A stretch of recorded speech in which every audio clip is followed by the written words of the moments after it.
അതിൽ കീറോസ് ഒരു ഭാഗത്ത് മാറി നിന്ന് അവന്റെ ജീവിതത്തിൽ ഇത്രയും കാലം നടന്ന സംഭവങ്ങൾ ഓർത്ത് അവന്റെ മനസ്സിലുള്ള ആ സങ്കടം അവൻ ഒറ്റ നിമിഷം കൊണ്ട് പൊട്ടിക്കരഞ്ഞു തീർക്കും. ഇതിനുശേഷം മറൈൻസിലെ ആൾക്കാർ അവിടുത്തെ എല്ലാ പ്രശ്നത്തിനും കാരണമായ ഡോഫ്ലമിംഗോയെയും അവന്റെ ഡോങ്കിയോത്തെ ഫാമിലിയിലെ മുഴുവൻ മെമ്പേഴ്സിനെയും പിടികൂടി. അതിലെ ബേബി 5 മാത്രം ഡോഫ്ലമിംഗോയ്ക്കെതിരായിട്ട് പ്രവർത്തിച്ചതുകൊണ്ട് അവളെ അവർ പിടികൂടുന്നില്ല. അവിടെ ഫൈറ്റ് നടന്നുകൊണ്ടിരുന്ന സമയത്ത് ബേബി 5 ഡോഫ്ലമിംഗോയെ സഹായിച്ചിട്ടില്ല. അതായത് ഇനി അങ്ങോട്ട് അവൾ ഡോഫ്ലമിംഗോയുടെ ഫാമിലിയിലെ മെമ്പർ അല്ല, പകരം അവൾ ചിഞ്ചാവോ ഫാമിലിയിലെ സായിയുടെ പാർട്ട്ണറായിട്ട് മാറി. ഇപ്പൊ എല്ലാ പ്രശ്നങ്ങളും അവസാനിച്ച ഡ്രസ്റോസയിലെ ജനങ്ങൾക്ക് നിലവിൽ അവർക്ക് രാജാവെന്ന് പറയാൻ ആരുമില്ല. അതായത് അവർക്ക് ചേർന്ന ഒരു രാജാവിനെ അവർക്ക് ആവശ്യമുണ്ട്. അവരുടെ പുതിയ രാജാവായിട്ട് വരാൻ യോഗ്യൻ കിങ് റീക്കു തന്നെയാണ്. അതുകൊണ്ട് കിങ് റീക്കുവിനോട് അവര് കഴിഞ്ഞതെല്ലാം മറന്ന് ചെയ്ത തെറ്റുകൾക്ക് ഞങ്ങളോട് ക്ഷമിച്ച് ഞങ്ങളുടെ പുതിയ രാജാവായിട്ട് നിങ്ങൾ വരണം എന്ന് പറഞ്ഞ് അവർ കിങ് റീക്കുവിനോട് അപേക്ഷിച്ചു. അപ്പോൾ കിങ് റീക്കുവും ജനങ്ങളുടെ ആവശ്യപ്രകാരം വീണ്ടും അവരുടെ രാജാവായിട്ട് വരാൻ തീരുമാനിച്ചു. ആ സമയത്ത് അഡ്മിറൽ ഫുജിറ്റോറ കിങ് റീക്കുവിന്റെ അടുത്തേക്ക് വന്ന് പെട്ടെന്ന് എല്ലാവരും പ്രതീക്ഷിക്കാത്ത രീതിയിൽ അദ്ദേഹം മുട്ടുകുത്തി നിന്നു. എന്നിട്ട് അവിടെ സംഭവിച്ച കാര്യങ്ങൾക്കെല്ലാം അദ്ദേഹം കിങ് റീക്കുവിനോട് മാപ്പ് ചോദിക്കുകയാണ്. വേൾഡ് ഗവൺമെന്റും മറൈൻസും ചെയ്ത തെറ്റുകൊണ്ടാണ് ഇവിടെ ഇത്രയും വലിയ സംഭവങ്ങൾ ഉണ്ടായത്. അങ്ങക്ക് ഇത്രയും ബുദ്ധിമുട്ടുണ്ടാക്കിയത്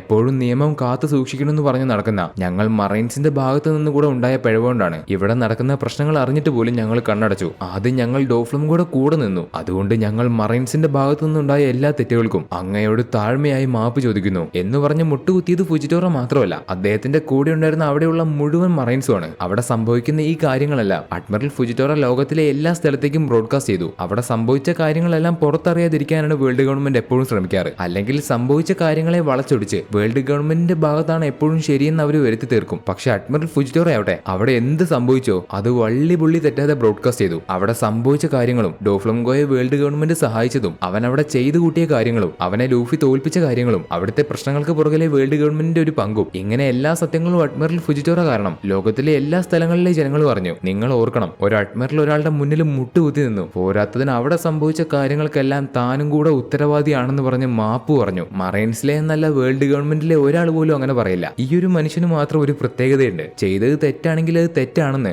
ആരോടും ചോദിക്കാതെ അദ്ദേഹം വിളിച്ചു പറയും. ഇതാണ് അഡ്മിറൽ ഫുജിറ്റോറയുടെ ക്യാരക്ടർ, ഒരു പ്യുവർ ആയിട്ടുള്ള മനുഷ്യൻ. ഇതേ സമയത്ത് മറൈജോയിലുള്ള 5 എൽഡേഴ്സിന്റെ അടുത്തേക്ക് നടന്ന കാര്യങ്ങളെ കുറിച്ച് അവരെ കണ്ട് സംസാരിക്കാൻ ഫ്ലീറ്റ് അഡ്മിറൽ അക്കൈനു വന്നു. ആദ്യം അവർ ഡോഫ്ലമിംഗോയെ 7 വാർലോഡ്സിൽ നിന്ന് പിരിച്ചുവിട്ടു. പിന്നെ സംഭവിച്ചതെല്ലാം കള്ളമാണെന്ന് പറഞ്ഞ് അവനെ തിരിച്ച് പഴയതുപോലെ വാർലോഡാക്കി മാറ്റി. ഇതെല്ലാം ഇവർ CP0 ഉപയോഗിച്ച് ചെയ്ത കാര്യം, അവര് ഡോഫ്ലമിംഗോയെ സഹായിച്ച കാര്യം ഫ്ലീറ്റ് അഡ്മിറലായ അക്കൈനുവിനോട് പറയാതെയാണ് ചെയ്തത്. അവര് ചെയ്യാൻ പോകുന്ന കാര്യം എന്താണെന്ന് അവനെ അറിയിച്ചില്ല. ചെയ്യുന്നത് എന്തും ആയിക്കോട്ടെ, ഒരു മര്യാദയൊക്കെ വേണ്ടേ. ഈ കാര്യം നേരത്തെ തന്നെ അവർ അക്കൈനുവിനോട് പറയാത്തതുകൊണ്ട് അവൻ 5 പേരോടും ദേഷ്യപ്പെടുന്നു. പക്ഷേ എൽഡേഴ്സ് ആണ്, ഒന്നും പറഞ്ഞിട്ട് കാര്യമില്ല. ഡോഫ്ലമിംഗോയെ പോലെയുള്ള ഒരുത്തനെ നിങ്ങൾ എന്തിനാ സഹായിക്കുന്നേ? ഇനി ഇങ്ങനെ എന്തെങ്കിലും നിങ്ങൾ ചെയ്യാൻ പോകുന്നുണ്ടെങ്കിൽ അത് എന്നെ ഒന്നും അറിയിക്കേ, അല്ലെങ്കിൽ ഫ്ലീറ്റ് അഡ്മിറലായ എനിക്ക് അതിന്റെ നാണക്കേട്. അതുകൊണ്ട് മേലാൽ ഇങ്ങനെയൊന്നും മണ്ടത്തരങ്ങൾ ചെയ്യരുത് എന്ന് അക്കൈനു അവരോട് പറയുമ്പോ, അക്കൈനു എന്ത് ചെയ്യണം ചെയ്യണ്ടെന്ന് നീ ഞങ്ങൾക്ക് ഓർഡർ ഇടാനായിട്ടില്ല. പിന്നെ ഞങ്ങൾ പറയുന്ന കാര്യങ്ങൾ മാത്രം നീ ചെയ്താൽ മതി. പിന്നെ അവിടുത്തെ കാര്യങ്ങൾ മുഴുവൻ ഞങ്ങൾ സൈഫർ പോളിനെ ഏൽപ്പിച്ചിട്ടുണ്ട്. അതുകൊണ്ട് നീ അതിനെപ്പറ്റി കൂടുതൽ കിടന്ന് തല പുണ്ണാക്കണ്ട. ഒരു സൈഫർ പോള്, ചുരുക്കി പറഞ്ഞാൽ നിങ്ങളും സെലസ്റ്റിയൽ ഡ്രാഗൺസിന്റെ കളിപ്പാവകളാണ്, അത്ര തന്നെ. അക്കൈനു സംസാരിക്കുമ്പോ ആളും തരവും നോക്കി വേണം സംസാരിക്കാൻ. ഇതിനുശേഷം അവർ നേവിയിൽ നിന്ന് പോയ കൂസാനെ പറ്റി പറയുന്നുണ്ട്. അതായത് അഡ്മിറൽ കൂസാൻ ഔക്കീജിയെ പറ്റി. അക്കൈനുവിന്റെ കൂടെ ഫൈറ്റിൽ തോറ്റതിന് ശേഷം സ്വന്തം അഭിമാനം കാരണം അഡ്മിറൽ പോസ്റ്റ് ഒക്കെ വേണ്ടാന്ന് വെച്ച് അയാൾ നേവി വിട്ടുപോയി. എന്നിട്ട് കൂസാൻ നേരെ ബ്ലാക്ക് ബിയറിന്റെ ക്രൂവിൽ പോയി ചേർന്നു. അതായത് ഒരു പൈററ്റ് ആയെന്ന് അർത്ഥം, അതും ബ്ലാക്ക് ബിയറിന്റെ ക്രൂവിൽ. അപ്പൊ കാര്യങ്ങൾ ഒന്നുകൂടെ ഉഷാറായല്ലോ. ഇപ്പൊ ഇവരിങ്ങനെ സംസാരിച്ചുകൊണ്ടിരിക്കുന്ന സമയത്ത് ഡ്രസ്റോസയിൽ ഡോഫ്ലമിംഗോ തോറ്റ കാര്യവും അവനെ തോൽപ്പിച്ചത് സ്ട്രോ ഹാറ്റ് ലൂഫിയും അവന്റെ കൂടെ ചേർന്ന ലോയുമാണ്. അത് കൂടാതെ അഡ്മിറൽ ഫുജിറ്റോറ അവിടെ എടുത്തു ചാടി ചെയ്ത കാര്യവും അവിടെ സംഭവിച്ച എല്ലാ കാര്യങ്ങളും 5 എൽഡേഴ്സും അക്കൈനുവും ഒരുമിച്ചറിഞ്ഞു. ലൂഫി ഡോഫ്ലമിംഗോയെ തോൽപ്പിച്ചു എന്നറിയുന്നത് അക്കൈനുവിന് പുറമെ അവിടെ നിൽക്കുന്ന 5 എൽഡേഴ്സിനും വലിയൊരു ഷോക്കായി. അന്ന് മറൈൻഫോർഡിൽ നടന്ന സംഭവത്തിന് ശേഷം അവരിപ്പോഴാണ് ലൂഫിയുടെ പേര് വീണ്ടും കേൾക്കുന്നത്. അതും ഡോഫ്ലമിംഗോയെ പോലെയുള്ള ന്യൂ വേൾഡിലെ വൺ ഓഫ് ദ പവർഫുൾ ആയിട്ടുള്ള ഒരു പൈററ്റിനെ തോൽപ്പിച്ചു എന്നുള്ള ന്യൂസിലൂടെ. പോരാത്തതിന് ഡോഫ്ലമിംഗോ അവരുടെ ആളായിരുന്നല്ലോ. ഇപ്പൊ ഫുജിറ്റോറ തന്റെ ഇഷ്ടപ്രകാരം എടുത്തു ചാടി പറഞ്ഞ കാര്യമൊന്നും അക്കൈനുവിന് ഇഷ്ടപ്പെട്ടില്ല. ഫുജിറ്റോറ, നീ എന്ത് മണ്ടത്തരങ്ങളാടാ ചെയ്തു കൂട്ടിയത്? നീ എന്തുകൊണ്ട് അവിടെ നടന്ന കാര്യങ്ങളൊന്നും മറൈൻ ഹെഡ്ക്വാർട്ടേഴ്സിലേക്ക് ആദ്യം റിപ്പോർട്ട് ചെയ്തില്ല? ഒരു അഡ്മിറലിന്റെ ജോലി എന്താണെന്ന് നീ മറന്നുപോയോ? അതെന്താന്ന് നിനക്ക് അറിയില്ലേ? അതിന് ഫുജിറ്റോറ അക്കൈനുവിനോട് പറയുന്നത്, ഇവിടെ സംഭവിച്ച കാര്യം ഞാൻ റിപ്പോർട്ട് ചെയ്തിരുന്നെങ്കിൽ ഇവിടെ സംഭവിച്ച കാര്യങ്ങളെ നിങ്ങൾ വളച്ചൊടിച്ച് അതായിരിക്കും പിന്നെ ന്യൂസിൽ വരാൻ പോകുന്നത് അല്ലേ എന്ന് പറഞ്ഞ് ഫുജിറ്റോറ ഒരു പേടിയില്ലാതെ അക്കൈനുവിനോട് പറഞ്ഞു. അത് കേട്ട് അക്കൈനുവിനവിടെ ഒന്നുകൂടെ ദേഷ്യം വരികയാണ് ചെയ്തത്. ട്രാൻസ്പോണ്ടർ സ്നെയിൽ വഴിയാണെങ്കിലും ഇങ്ങനെയൊക്കെ പറഞ്ഞ ആർക്കാ ദേഷ്യം വരാതിരിക്കുക? ആ ദേഷ്യത്തിൽ അക്കൈനു ഫുജിറ്റോറയെ ഒരുപാട് ചീത്ത പറയുന്നുണ്ട്. വേൾഡ് ഗവൺമെന്റ് ഇങ്ങനെയൊക്കെ ചെയ്തിട്ടുണ്ടെങ്കിൽ അതിന് തക്കതായ കാരണങ്ങളും ഉണ്ടാവും. വേൾഡ് ഗവൺമെന്റിന്റെയും നേവിയുടെയും നല്ല പേര് പോവാതിരിക്കാനാണ് അവരിങ്ങനെയൊക്കെ ചെയ്തത്. പക്ഷെ നിന്റെ മണ്ടത്തരം മൂലം, നിന്റെ ഒരു ഒറ്റ പ്രവൃത്തി കൊണ്ട് ഇപ്പൊ എന്തൊക്കെയാ സംഭവിച്ചെന്നറിയോ? നീതിയുടെ മുഖത്ത് കരിവാരി തേച്ചതുപോലെയായി. അത് കേട്ട് തിരിച്ച് ഫുജിറ്റോറ ആവട്ടെ, എന്നാ ഇനി അങ്ങോട്ട് അപമാനിക്കപ്പെടണമെങ്കിൽ എല്ലാം കെട്ടി കെട്ടിപ്പൂട്ടിയിരുന്നോ? ചെയ്ത തെറ്റ് തുറന്നു പറയുമ്പോൾ പേരും പ്രശസ്തിയും പോകുന്നുണ്ടെങ്കിൽ അതങ്ങ് പോട്ടെ എന്ന് വെക്കുകയും ഫുജിറ്റോറ അതിന് അക്കൈനു പ്രത്യേകിച്ച് ദേഷ്യപ്പെട്ടൊന്നും പറയുന്നില്ല. പകരം അവിടെയുള്ള ലൂഫിയും ലോയും പിടിച്ചതിന് ശേഷം മാത്രം ഇനി നേവി ഹെഡ്ക്വാർട്ടേഴ്സിലേക്ക് തിരിച്ചു വന്നാൽ മതി എന്ന് പറഞ്ഞു. അതിന് ഫുജിറ്റോറയും സമ്മതിക്കുന്നുണ്ട്. ഒരുപാട് മുമ്പ് ഫുജിറ്റോറ ക്യാപ്റ്റൻ സ്മോക്കറിന്റെ കൂടെ വന്ന സമയത്ത് സ്മോക്കർ തന്റെ മനസ്സിലുള്ള കാര്യങ്ങളെല്ലാം ഫുജിറ്റോറയോട് പറഞ്ഞു. 7 വാർലോഡ്സിന്റെ സിസ്റ്റം എത്രയും പെട്ടെന്ന് അവസാനിക്കണം. അന്ന് അലാബസ്തയിൽ വെച്ച് ക്രോക്കോഡൈൽ തന്റെ തനി കോണം കാണിച്ചു. അപ്പൊ അന്ന് നേവിയിലെ ആൾക്കാരായിട്ടുള്ള അവർക്ക് നോക്കി നിൽക്കുക എന്നല്ലാതെ മറ്റൊന്നും ചെയ്യാൻ പറ്റിയില്ല. കൂടാതെ അന്ന് സ്ട്രോ ഹാറ്റ്സ് അവിടെ ഇല്ലായിരുന്നെങ്കിൽ അലാബസ്ത ഇപ്പോൾ ഉള്ള ഡ്രസ് റോസ പോലെ ആയേനെ. അതുപോലെ അന്ന് അവിടെ സംഭവിച്ച കാര്യങ്ങളെല്ലാം വേൾഡ് ഗവൺമെന്റ് അവരുടെ രീതിയിൽ വളച്ചൊടിച്ച് ഒരു പുതിയ കഥയാക്കി പുറത്തുവിട്ടു. അന്ന് ക്യാപ്റ്റൻ സ്മോക്കറിന് ചിലപ്പോൾ ഒരു ഹയർ പൊസിഷൻ ഉണ്ടായിരുന്നെങ്കിൽ അദ്ദേഹത്തിന് ഒരു പക്ഷേ അത് തടയാൻ പറ്റിയേനെ എന്ന് ഫുജിറ്റോറയോട് പറഞ്ഞു. ഇപ്പൊ ഡ്രസ് റോസയിലെ ഫൈറ്റ് എല്ലാം അവസാനിച്ചു. എല്ലാ കാര്യങ്ങളും പഴയതുപോലെ ആയ സ്ഥിതിക്ക്, അതായത് അവർ ഡോഫ്ലമിംഗോയെ തോൽപ്പിച്ച സ്ഥിതിക്ക് കീറോസും ടൊണ്ടഡ ട്രൈബിലെ ജനങ്ങളും ചേർന്ന് ഡോഫ്ലമിംഗോയെ കൊല്ലാൻ വേണ്ടി ഉണ്ടാക്കിയ ആർമി ഈ ആർമിയുടെ ആവശ്യം ഇനിയില്ല.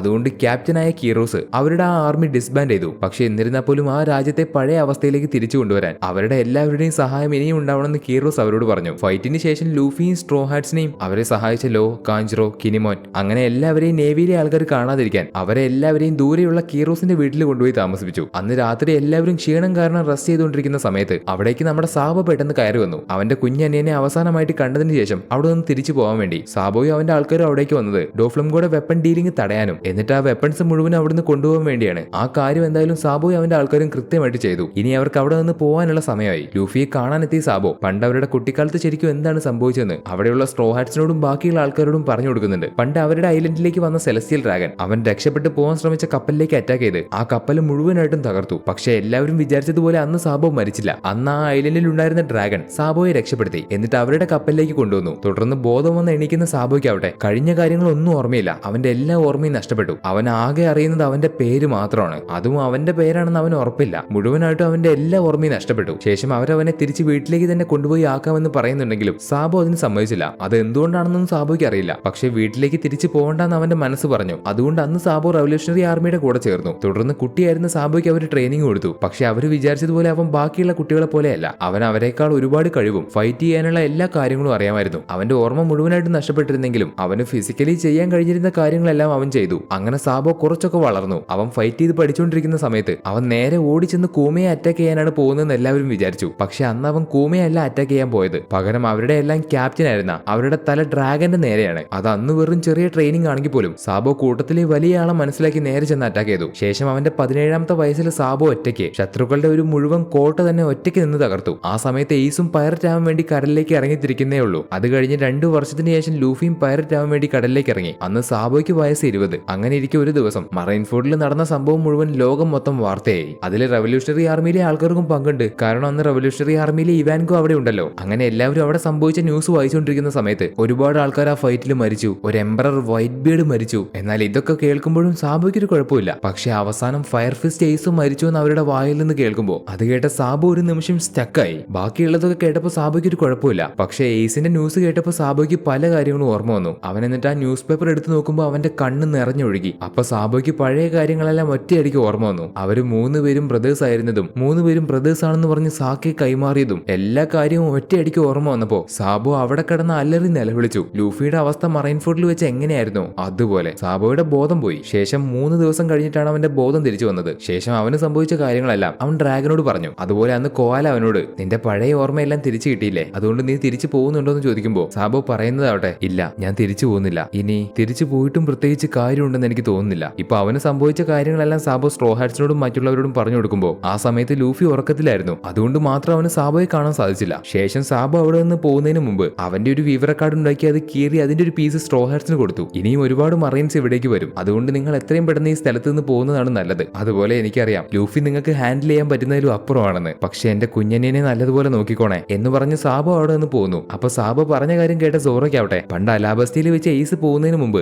അവരോട് ഇതേ കാര്യമാണ് എയ്സും പറഞ്ഞത്. രണ്ടുപേരും ഒരേതുപോലെയാണ് പറഞ്ഞതെന്ന് സോറോയ്ക്ക് ഓർമ്മ വന്നു. ഈ ഡ്രസ്ട്രോസ സാഗയുടെ തുടക്കം നമ്മുടെ കുറച്ച് സ്ട്രോ ഹാറ്റ്സ് മാത്രം കപ്പലെടുത്ത് സോ ഐലൻഡിൽ ലക്ഷ്യമാക്കി പോയില്ലേ. അതായത് സാഞ്ചി, ബ്രൂക്ക്, നാമി, ചോപ്പർ, അവരുടെ കൂടെ മൊമനുസ്കി ഉണ്ട്. അതുപോലെ അവർ പിടിച്ചു വെച്ച സീസറും ഉണ്ട്. അവരെല്ലാവരും എത്തേണ്ട സ്ഥലത്തേക്ക് തന്നെ എത്തി. സോ ഐലൻഡിലേക്ക്, ഒരു മിസ്റ്റീരിയസ് ആയിട്ടുള്ള ഐലൻഡ്. അവിടുത്തെ കാര്യങ്ങൾ എന്താണെന്നോ അവിടെ ആരൊക്കെ ഉണ്ടെന്നോ അവിടെ എന്തൊക്കെ സംഭവിക്കുമെന്നോ അവർക്കറിയില്ല. നേരത്തെ ബിഗ് മോമിന്റെ ആൾക്കാർ സീസറിനെ പിടിക്കാൻ വേണ്ടി വന്നു. എന്തിന്? മനുഷ്യന്മാരെ ജയന്റ് ആക്കി മാറ്റാനുള്ള എക്സ്പെരിമെന്റ് ചെയ്യാൻ. അവൻ ബിഗ് മോമിന്റെ കയ്യിൽ നിന്ന് ഒരുപാട് പണം വാങ്ങി. ആ എക്സ്പെരിമെന്റ് ചെയ്യുന്നതും ബിഗ് മോമിന് വേണ്ടിയാണ്. പക്ഷെ ബിഗ് മോമിനോട് പറഞ്ഞതുപോലെ മനുഷ്യന്മാരെ ജയന്റ് ആക്കി മാറ്റാനുള്ള മരുന്ന് സീസറിന് കണ്ടുപിടിക്കാൻ കഴിഞ്ഞില്ല. പോരാത്തതിന് ബിഗ് മാമിന്റെ അടുത്തുനിന്ന് വാങ്ങിയ പണവും വേറെ. അതുകൊണ്ട് ഒന്നെങ്കിൽ പണം അല്ലെങ്കിൽ ആൾക്കാരെ ജയന്റ് ആക്കാനുള്ള മരുന്ന്. അതിനുവേണ്ടിയാണ് അവർ സീസറിനെ പിടിക്കാൻ വേണ്ടി വരുന്നത്. പക്ഷേ കപ്പലിലുണ്ടായിരുന്ന സ്ട്രോ ഹാറ്റ്സ് അവന് വിട്ടുകൊടുത്തില്ല. അവർക്ക് ലൂഫി കൊടുത്ത ഓർഡർ അനുസരിച്ച് അവർ നേരെ സോ ഐലൻഡിലേക്ക് വന്നു. പക്ഷെ അവിടെ എത്തിയ സ്ട്രോ ഹാറ്റ്സ് രണ്ട് വഴിക്ക് തിരിഞ്ഞുപോയി. സാഞ്ചിയും ചോപ്പറും അവരുടെ കൂടെ സീസറും ഒരു വഴിക്ക്, അതുപോലെ നാമിയും ബ്രൂക്കും മൊമോനസ്കയും മറ്റൊരു വഴിക്ക്. അങ്ങനെ നാമിയും ബ്രൂക്കും മൊമോനസ്കയും ബാക്കിയുള്ളവരെ കണ്ടുപിടിക്കാൻ വേണ്ടി അവിടെ മൊത്തം ചുറ്റിക്കറങ്ങി നടക്കുമ്പോൾ പെട്ടെന്ന് രണ്ട് കൊമ്പൊക്കെയുള്ള ഒരു പ്രത്യേകതരം മനുഷ്യന്മാരെ അവരെ വെറുതെ കയറി അറ്റാക്ക് ചെയ്യുന്നു. പക്ഷെ കൃത്യസമയത്ത് സാഞ്ചി വന്ന് ഇടപെടുന്നതുകൊണ്ട്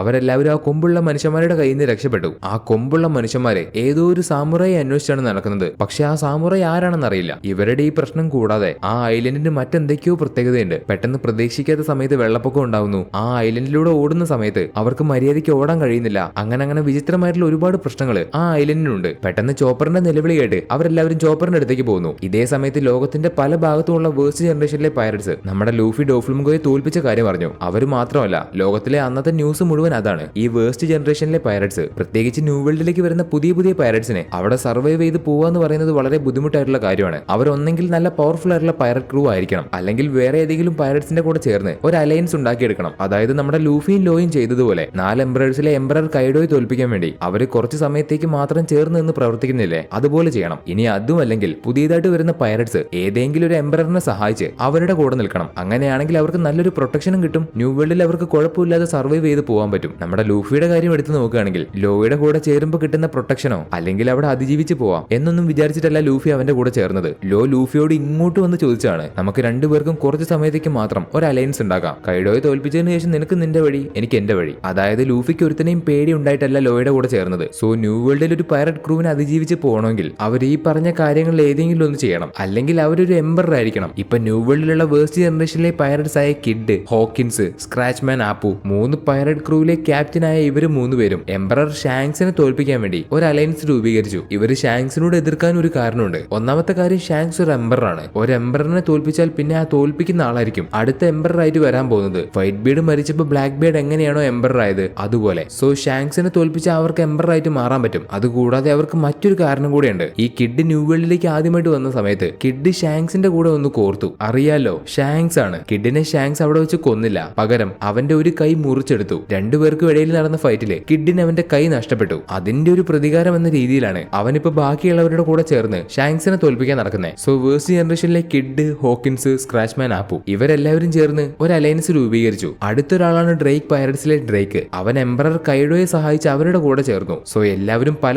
എംപറേഴ്സിനെ തോൽപ്പിക്കാൻ വേണ്ടി അലയൻസ് രൂപീകരിച്ച് നിൽക്കുന്ന ഈ ഒരു സമയത്താണ് വേറൊരു ഒന്നൊന്നര മുതലിന്റെ എൻട്രി. ഒരു ക്യാരക്ടറിന്റെ ഇൻട്രൊഡക്ഷൻ എന്നൊക്കെ പറഞ്ഞാൽ ഇതിലും വലുത് വരാനില്ല. തന്റെ പൈററ്റായ ജീവിതത്തില് ആകെ മൊത്തം 7 തവണ മാത്രമേ അയാൾ തോറ്റിട്ടുള്ളൂ. 18 പ്രാവശ്യം മാത്രമേ നേവിയും അയാൾക്കുണ്ടായിരുന്ന ശത്രുക്കളും അയാളെ പിടികൂടിയിട്ടുള്ളൂ. എന്നിരുന്നാലും അയാളെ അവർക്ക് കൊല്ലാൻ കഴിഞ്ഞില്ല. അയാളെ കെട്ടിവെച്ച ചങ്ങല മുഴുവൻ പൊട്ടിച്ചു. അയാളെ കഴുത്ത് മുറിച്ച് കൊല്ലാൻ വന്നപ്പോ ആ ബ്ലേഡ് വരെ പൊട്ടിപ്പോയി. കുത്തിക്കൊല്ലാനോ അടിച്ചു കൊല്ലാനോ നോക്കിയ പോലും നടക്കുന്ന കാര്യമല്ല. എന്ത് ചെയ്തിട്ടും അയാൾക്ക് പോലും അയാളെ കൊല്ലാൻ കഴിയുന്നില്ല. ഒറ്റയ്ക്ക് നിന്ന് ഫൈറ്റ് ചെയ്താൽ അതിൽ അയാൾ തന്നെ ജയിക്കും, ഉറപ്പാണ്. ഭൂമിയിലോ കടലിലോ ആകാശത്തോ എവിടെയായാലും അയാളെ തോൽപ്പിക്കുക എന്ന് പറയുന്നത് അത്രയ്ക്ക് എളുപ്പമുള്ള കാര്യമല്ല. അയാൾ അറിയപ്പെടുന്നത് സ്ട്രോങ്ങസ്റ്റ് ലിവിംഗ് ക്രീച്ചർ എന്നാണ്. വൈറ്റ് ബീഡ് അറിയപ്പെട്ടത് സ്ട്രോങ്ങസ്റ്റ് മാൻ എന്നാണ്. ഇയാൾ strongest creature, one of the എംപറേഴ്സിലെ ഒരു emperor, the one and only സാക്ഷാൽ കൈഡോ. എംപററായ കൈഡോ 10,000 അടി മുകളിലുള്ള ഒരു സ്കൈ ഐലൻഡിന്റെ മുകളിൽ കയറി നിന്ന് താഴത്തേക്ക് എടുത്തു ചാടി. അതെന്തിനാണെന്ന് വെച്ചാൽ അയാൾക്ക് മരിക്കാൻ വേണ്ടി. ഒരുപാട് വർഷം ജീവിച്ചു. ഇപ്പൊ അയാൾ മരിക്കാൻ ശ്രമിച്ചുകൊണ്ടിരിക്കുകയാണ്. പക്ഷെ അങ്ങനെ ഇങ്ങനെയൊന്നും ഒരു ബീരുവിനെ പോലെ മരിക്കില്ല. പകരം ആരെങ്കിലും വന്ന് കൊല്ലണം. അതായത് അയാളുടെ കൂടെ ഫൈറ്റ് ചെയ്ത് ആരെങ്കിലും അയാളെ കൊല്ലണം. അല്ലെങ്കിൽ സ്കൈ ഐലൻഡിന്റെ മുകളിൽ നിന്ന് എടുത്തു ചാടുമ്പോ നേരെ താഴേക്ക് വീണ് ചാവണം. കൈഡോ അങ്ങനെ നേരെ താഴത്തേക്ക് വന്ന് വീണു. പക്ഷെ കൈഡോ വന്ന് വീണ ഭാഗത്ത് ഒരു വലിയ കുഴി ഉണ്ടായെന്നല്ലാതെ അയാൾക്കൊരു ചുക്കും സംഭവിച്ചില്ല. സോ താഴേക്ക് ചാടിയ കൈഡോ നേരെ വന്ന് വീഴുന്നതാവട്ടെ അലയൻസ് രൂപീകരിച്ചതിന് ശേഷം പാർട്ടി നടത്തിക്കൊണ്ടിരിക്കുന്ന കിഡും ഹോക്കിൻസും സ്ക്രാച്ച്മാൻ ആപ്പുവും നിൽക്കുന്ന സ്ഥലത്തേക്ക്. അവരെ കൈഡോ എന്തായാലും കൊല്ലുമെന്ന് അവർക്കറിയാം. അതുകൊണ്ട് ഹോക്കിൻസും സ്ക്രാച്ച്മാൻ ആപ്പുവും എന്താ ചെയ്യാന്ന് വെച്ചാൽ അവർ രണ്ടുപേരും കിഡിനെ ചതിച്ച് അവനെ കൈഡോയുടെ മുമ്പിലേക്ക് ഇട്ടുകൊടുത്തു. ശേഷം അവർ രണ്ടുപേരും കൈഡോയുടെ കൂടെ ചേർന്നു. ഇവിടെ ഇപ്പോൾ ഡ്രസ്റോസയിലെ കിങ് റീക്കു പഴയതുപോലെ അവരുടെ എല്ലാം രാജാവായിട്ട് തിരിച്ചു വന്നു. കൂടാതെ റെബേക്കയാവട്ടെ പ്രിൻസസ് റെബേക്കയാണ്. ഈ സമയത്ത് അവിടെയുള്ള ജനങ്ങൾക്കിടയിൽ ഒരു കള്ളക്കഥ പടർന്നു. പ്രിൻസസ് റെബേക്കയുടെ അമ്മ, അതായത് പ്രിൻസസ് സ്കാർലറ്റ്, പണ്ട് പ്രിൻസസ് സ്കാർലറ്റ് മരിച്ചതല്ലായിരുന്നു. പകരം ദൂരെയുള്ള ഒരു രാജ്യത്തെ രാജകുമാരനെ പ്രണയിച്ച് അയാളുടെ കൂടെ ഓടിപ്പോയതായിരുന്നു. അങ്ങനെ അവർക്ക് ജനിച്ച കുട്ടിയാണ് റെബേക്ക. അതിനുശേഷം സ്കാർലറ്റിന്റെ ഭർത്താവ് ആ പ്രിൻസ് ഒരു യുദ്ധത്തിൽ മരിച്ചുപോയി. അങ്ങനെ പ്രിൻസസ് സ്കാർലറ്റും റെബേക്കയും ഈ ഐലൻഡിൽ ഇത്രയും കാലം ആരും അറിയാതെ ജീവിച്ചു. പ്രിൻസസ് റെബേക്ക ശരിക്കും നോബിൾ ആയിട്ടുള്ള പ്യൂർ ബ്ലഡ് ആണ് എന്നിങ്ങനെ അവിടെയുള്ള ജനങ്ങൾ സത്യമൊന്നും അറിയാതെ ഈ ഒരു കള്ളക്കഥ വിശ്വസിച്ചു. അവിടെ ഈ ഒരു കഥ പറഞ്ഞു പരത്തിയത് കീറോസ് തന്നെയാണ്.